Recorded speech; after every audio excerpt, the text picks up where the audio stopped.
That's right, folks. Today we're actually going to be looking and reviewing at the Green Stuff World Mega Paint Set of acrylic inks, of dipping inks, and intensity inks. And we're going to be doing that in a zenithal highlighted zombie Doctor Strange from Marvel Zombies. So I had primed this guy up a long time ago, ready for speed paints, but then I got my hands on the Green Stuff World's Mega Paint Set with the dipping inks and the intensity inks, and I want to see how these things fare on a miniature.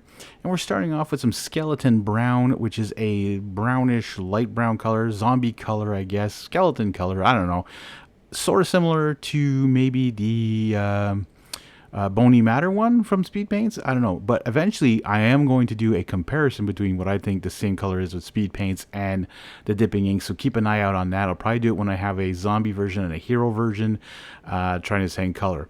Now we're actually testing out an intensity ink, which is Sanguinium Red, putting this on the cape. Now, I was not expecting, or I did not know what intensity inks are.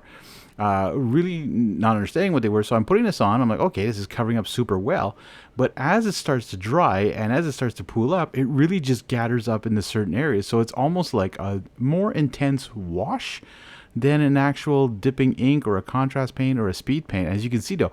But I have to say, for a zombie version of Doctor Strange, having the cape look like it's all bloodied up, or not even like an actual cape, it looks more lifelike, kinda does a good trick.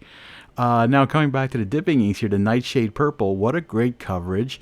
Does a good job over the zenithal highlight. Again, just like speed paints though, over black it's not great. So a zenithal highlight is okay because you're getting some of the spots that are going to become gray instead of staying pure black.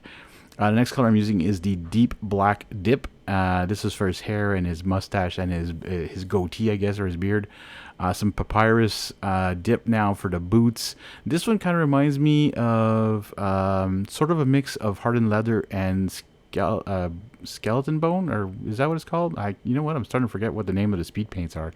The indigo blue here, really nice, but a little too bright compared to what the bottle looks like.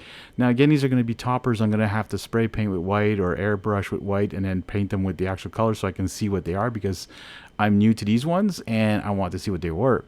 The next intensity ink we're trying is Phoenix Orange on the blast that he's doing there, the magic blast with hands coming out, which is really cool. It looks like zombie hands, a whole bunch of them. I kind of wish he would have looked more like the zombie version in the latest, was it Across the Multiverse? Is that what it was called? Or the Multiverse of Madness, whatever it was called. Anyways. However, and then I started noticing what these intensity inks are, so I said I'm going to use the Swamp Brown on the base, and it's going to keep that whitish gray look underneath for the rocks as it dries, but it kind of has a varnish to it, like a glossy look to it. Then I have to come back to metallics because I don't have any Green Stuff World other paints than these ones. So I have to come back with the Greedy Gold and then the Glittering Green for the Mind Stone. The Time Stone, right? It's the Time Stone that he has. Anyways, look at that, from zenithal highlight to paint. Look at the cape. Like I said, it looks almost like it's been bloodied, or it's like a flesh-looking cape. Looks a little bit different. And there you have it, folks. Marvel Zombies, Doctor Strange Zombies, painted ready for the table. I want to thank you guys for watching, and we'll see you all in the next one.